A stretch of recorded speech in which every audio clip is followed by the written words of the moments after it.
Hello everyone, LucaYasha here and welcome to a top 5 video. It's been so long since I've done one of these. 3 months in fact.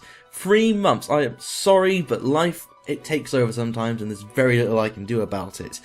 But now we're getting back on the progress and we're going to get through these typings lists, top 5 types. We are going to get through them, and this week we have the grass type.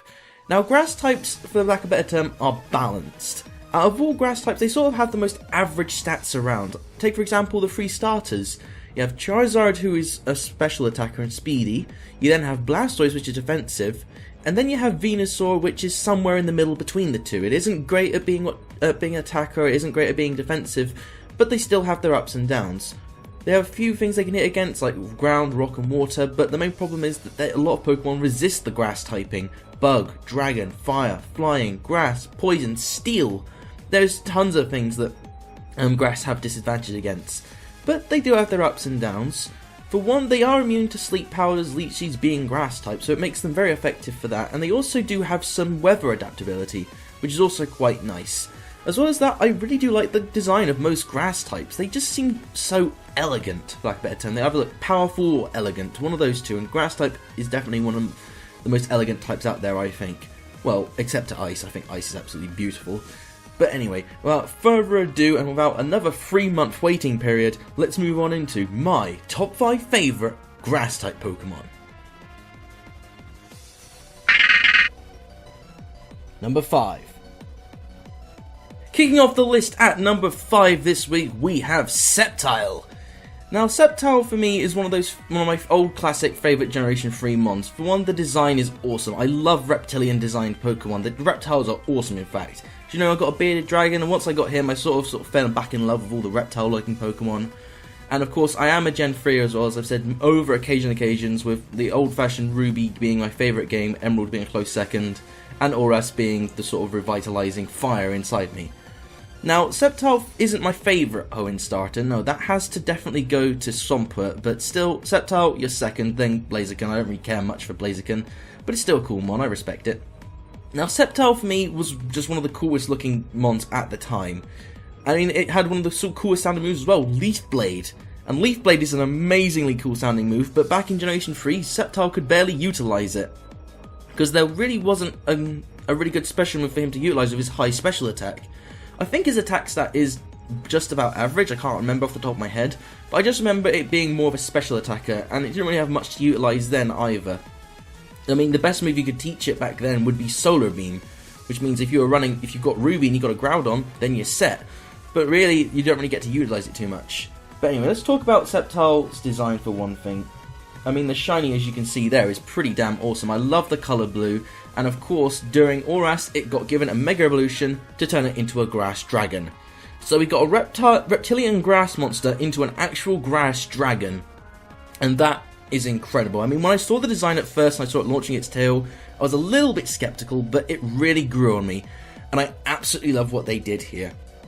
Still, I really do wish that it had a bit more of versatility in its kit, because when you run a Mega Sceptile, you're basically running a hard-hitting special attacker, and there's very little else Sceptile can actually do. I mean, if you want to run the Sword Stance sets and go for Leaf Blade, that's perfectly fine, but I prefer to just go for full-out special attack power, and he is just incredible. He's just that overwhelming presence of a Sceptile. He is so awesome.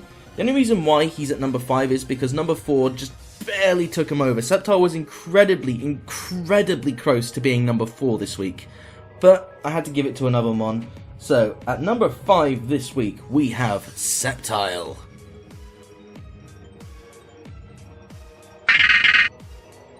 Number 4.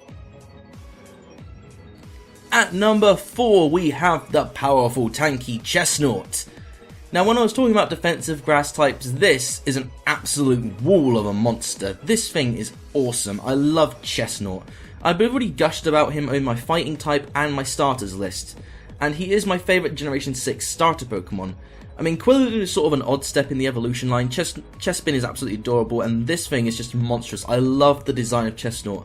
Granted, being a grass and fighting, quad weak to flying, but considering how most flying type moves are in fact physical, he does have quite a bit of defense to bolster, as well as having immunity to bomb type moves, which really fits the sort of tanky armor he's got there.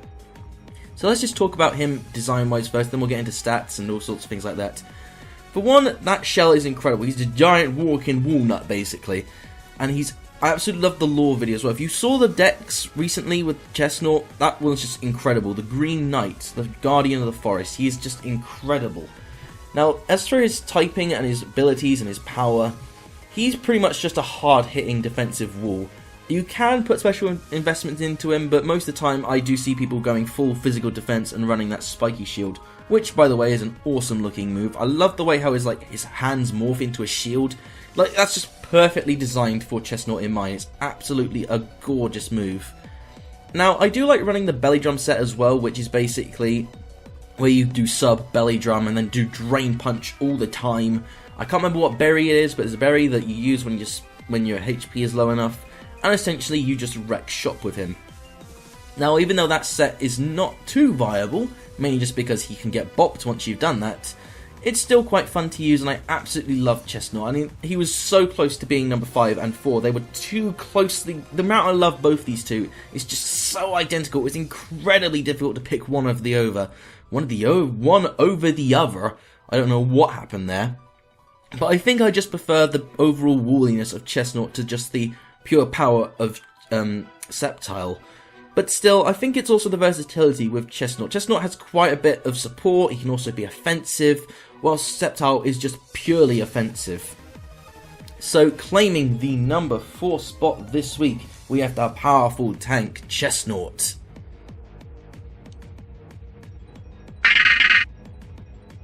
Number 3. At number 3 this week, we have Leafeon. Now, Leafeon was a bit of a surprise for me in Generation 4. I mean, I absolutely love the Evolution line. They're one of my favourite mons of all time. But Leafeon for me was one of those more standoutish ones, mainly just because we hadn't had a grass type yet, and I was quite interested to see what they did. And I really do like this thing. And I know some people say that Leafeon isn't that great. I mean, it's got fantastic physical attack, and it's also really defensive for some reason. Like, this thing, I believe, has similar defense stats to Chesnut. But for me, what really sold me on Leafeon was the design. It is adorable. I mean, in terms of cute Pokemon, this thing is incredibly cute. Now, it's not my favourite evolution. That has to go to a different one, which we'll get to later. But I do like most of the evolutions, but Leafeon probably would take... You know what, we'll make a separate list for that. We'll make a separate list of top 5 evolutions.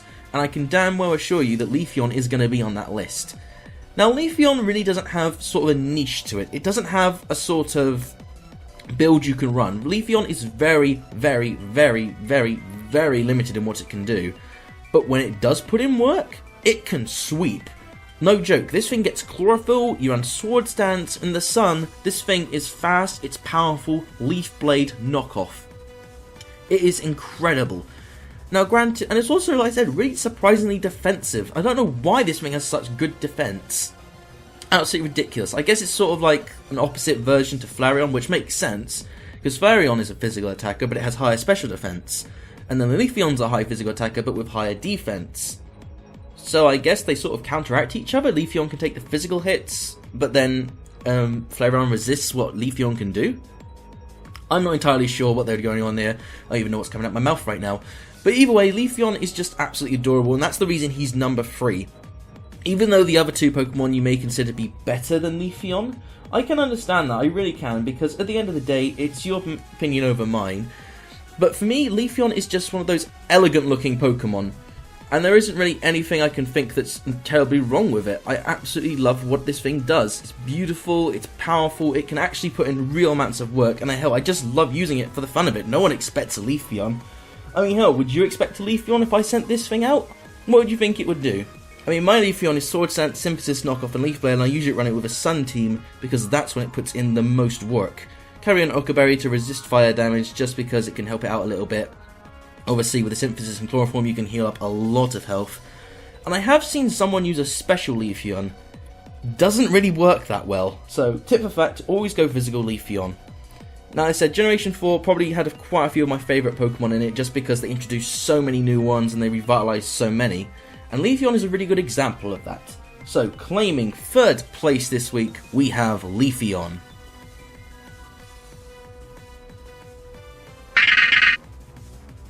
Number 2. Claiming second place this week, we have Abomasnow.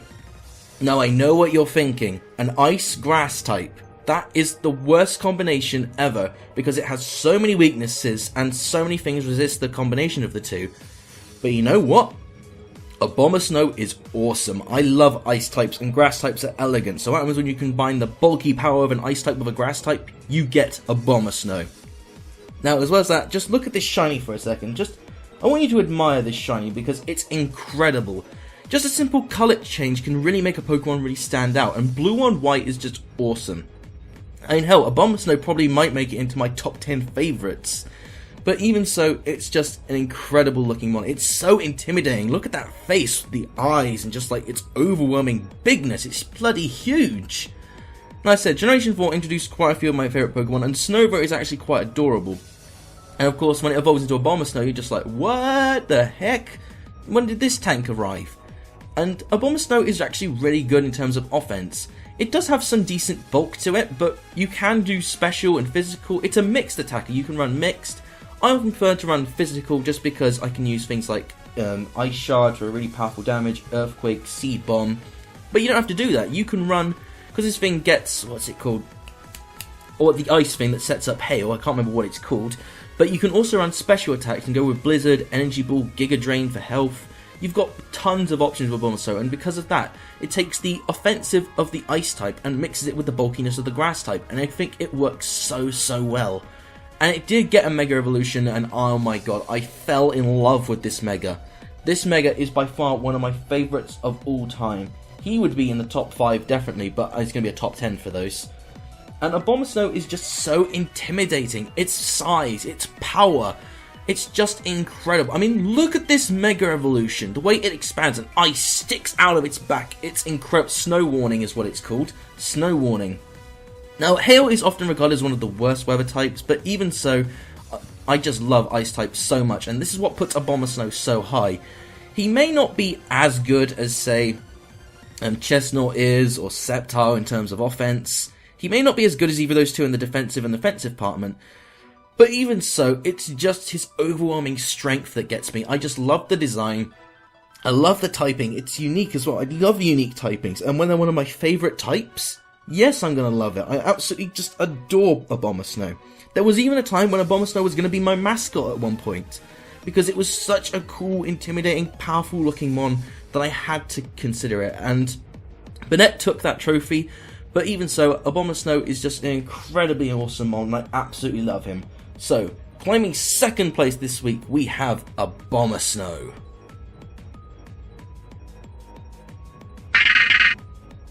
Number 1.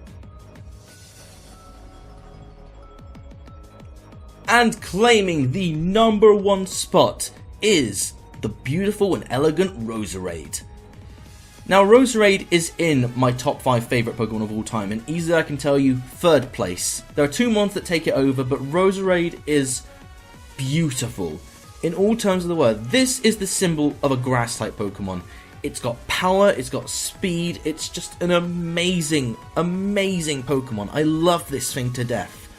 And if you've seen my Wi-Fi battle, when Zoroark shapeshifted into this thing, it's a shame that Roserade didn't get to do it herself, but Flamethrower Roserade, hello, that's awesome. But anyway, back on topic. Roserade's design is, of course, beautiful. And it once again, Generation 4 revitalizing Roselia, which at the time I didn't really like too much. But once I saw Roserade, I was just blown back by how beautiful it was and how amazingly strong it was. Hell, Cynthia uses one and she's one of the toughest champs. Now, Roserade's niche is really its power and its speed. It doesn't have too much physical bulk, but it has a surprising amount of special defense, which I really wasn't expecting. As well as that, you've got moves like Sleep Powder, Toxic Spikes, Shadow Ball. It's got tons and tons of versatility. I've got 2 Roserades, one of them being an offensive Life Orb attacker, and the other one being a Toxic setup, which just somehow works. I don't know how it does, but Roserade pulls it off. Now, like I said, when you see Pokemon like this is also a fantastic example of what GameFreak is capable of when revitalizing older Pokemon. I mean, I don't know if they planned Roserade in advance and they just waited till Generation 4 to release it, but it just fits so well. It's such a beautiful looking mon. It's absolutely incredible. And I just fell in love with it. Just since Generation 4, I've always tried to use one. It's always been one on my team at least, just because I love the power this thing bolsters as well as just its design. In my opinion, it's just the perfect grass type. So there's not really much too else to say other than the fact I absolutely love this thing, and well, just look at it, it's beautiful. I know people say Milotic is one of the most beautiful Pokemon in the game, but no, that has to go to Roserade for me. Roserade is absolutely beautiful in all sense of the meaning. It's absolutely gorgeous. So, claiming the #1 spot for my top 5 grass types is the nice and powerful Roserade. And there you have it, guys. That is my top 5 favourite grass-type Pokemon. If you enjoyed, be sure to hit that like button and subscribe for more of these lists, and write down in the comments your top 5 favourite grass types if yours wasn't on here. But either way, next time I do upload one of these, we'll be looking at ground-type Pokemon, the powerful Earth itself. And like I said, I don't know when it'll be coming out, but I'm aiming for Fridays. Fridays is going to be when you either get a top 5, a Wi-Fi battle, or some other content out on Fridays. Because I think just having a line of white Nuzlocks in my upload schedule doesn't really look good for versatility on the channel. But you guys seem to like them, so I'm also going to keep doing them, and we're nearly there and beating the game. And we've only got about another, how many types left? Roughly about 10 types left to go. We're over halfway. I believe Ghost was the halfway point, and that was the biggest list I've ever done so far. So once again, thank you all so much for watching. I've been LucaYasha. I will see you all in the next vid. Goodbye.